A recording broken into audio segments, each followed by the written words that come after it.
c'est proche de nous, Israël. On a 3 Chayalim Bodedim qui viennent de Prague. Donc, il y a des mamans à Prague qui ont leurs soldats qui, en ce moment, sont en train de faire la guerre à Rafah, à Shrem. On est tous touchés vraiment par la guerre. On voulait y aller pour montrer notre soutien. On a, encore une fois, récolté de l'argent et ça y a un grand, grand impact. Elle s'appelle Élise Peter Appelbaum, c'est la femme du grand rabbin de Prague. Elle nous fait le plaisir d'être ici parce qu'elle a organisé un voyage de soutien en Israël avec le Mizrahi Olami. Élise, bonjour et bienvenue. Bonjour, merci beaucoup. Alors on est ravis de vous accueillir parce que Prague, ça nous fait toujours rêver. Alors pourquoi avoir dans cette petite communauté organisé un tel voyage de soutien ? Alors je pense que ce qui est arrivé en Israël le 7 octobre vraiment a une influence sur tout le monde entier. C'était pas juste en Israël, mais c'était vraiment tous les Juifs dans le monde entier. On s'est tous sentis frères. Et dès le 7 octobre, il y a eu des messages de soutien de la part de la communauté juive de Prague. On a fait des manifestations en soutien à Israël, on a envoyé de l'argent. J'ai eu la possibilité d'organiser cette mission en fait, de solidarité. Je pense que c'est une bonne chose pour comprendre ce qui s'est passé, mais surtout, pas seulement voir ce qui s'est passé, mais d'apporter de l'espoir et apporter notre soutien aux soldats. Parce qu'en fait, on va les visiter, nous allons voir les soldats qui sont à l'hôpital, nous allons voir les soldats dans les bases militaires et on leur a apporté des cadeaux de Prague pour leur montrer qu'on pense à eux. Des cadeaux quand même très particuliers parce que moi, j'en ai un là, je ne sais pas si on va bien le voir. Ça, c'est un petit golem. Alors, le golem, c'est quand même très symbolique de Prague et de la communauté juive. Est-ce que vous pouvez nous expliquer pourquoi un petit golem ? Ouais, alors effectivement, on a beaucoup réfléchi. Qu'est-ce qu'on peut leur amener ? Il y a tout en Israël, vraiment. En général, c'est en Israël qu'on achète les cadeaux pour venir à Prague. Mais on a réfléchi, qu'est-ce qui est de Prague ? Qu'est-ce qui est tchèque qui pourrait faire plaisir ? Et alors, ce qui est très tchèque, c'est le golem. Le golem, en fait, c'est une créature en fait en argile qui a été créée par le Maharal de Prague au XVIe siècle et qui a été créée pour protéger la communauté juive des pogroms qu'il y avait à cette époque-là. Donc le Maharal l'a créé, c'est resté une légende jusqu'à aujourd'hui. Oui, parce qu'il a créé, on va dire, avec des incantations à partir de la terre, de l'eau, enfin c'est un truc incroyable, quoi. Voilà, exactement. Il y a beaucoup de légendes autour de ça, qui protégeait, il était immense et il protégeait toute la communauté, il les aidait même à puiser de l'eau. Et le jour où il y avait écrit Emet en fait sur son front, et quand le Aleph s'est effacé, alors il y avait écrit seulement Met, donc il est mort à ce moment-là. Mais il a protégé la communauté beaucoup de tous ces pogroms-là. Et donc on s'est dit que c'était une belle image de leur offrir un golem pour protéger nos soldats. Magnifique, magnifique. En plus, on sait très bien que ça a fait rêver juifs et non-juifs. Je crois même que Hitler aurait voulu le posséder, ce golem.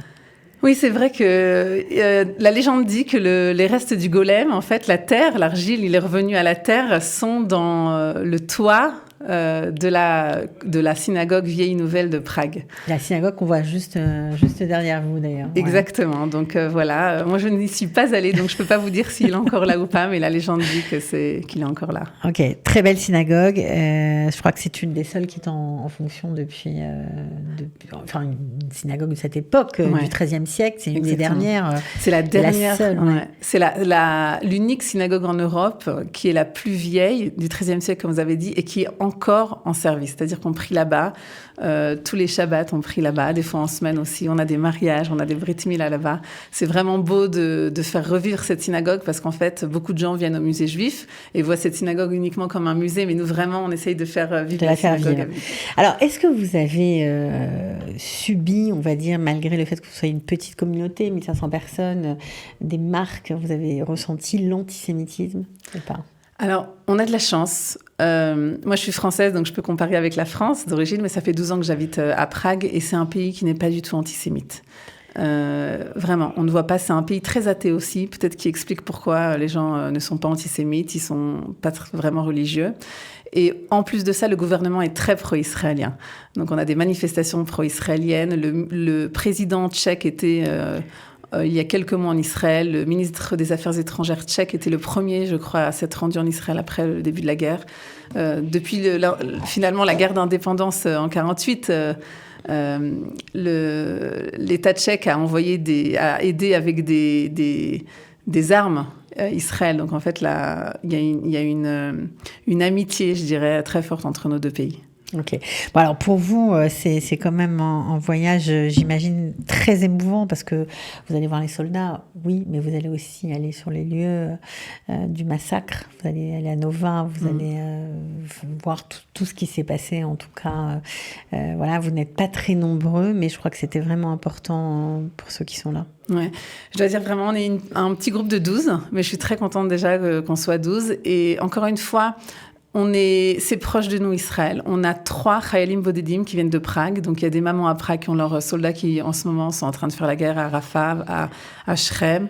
Donc, on est tous touchés vraiment par la guerre. On voulait y aller pour montrer notre soutien. On a, encore une fois, récolté de l'argent et ça y a un grand, grand impact. Vraiment, beaucoup de gens ont voulu envoyer leur soutien. On a des enfants qui nous ont fait des cartes pour les soldats, des dessins qu'on a déjà donnés au début de la guerre aux soldats. Et là, je vais leur donner encore une fois. C'était très important pour nous, vraiment, de venir.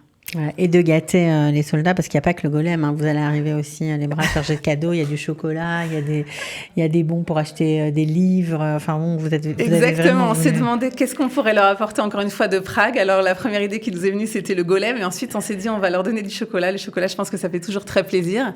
Et on a un chocolatier qui a notre Hercher, donc on a tout un service de cache-route qui travaille très bien à Prague, et alors on a vraiment des beaux chocolats au lait, au chocolat noir, et on va leur offrir ça avec un beau Hercher de la Rabbanout de Prague. J'espère qu'ils seront contents. Et on va leur offrir aussi effectivement des bons pour qu'ils s'achètent des livres.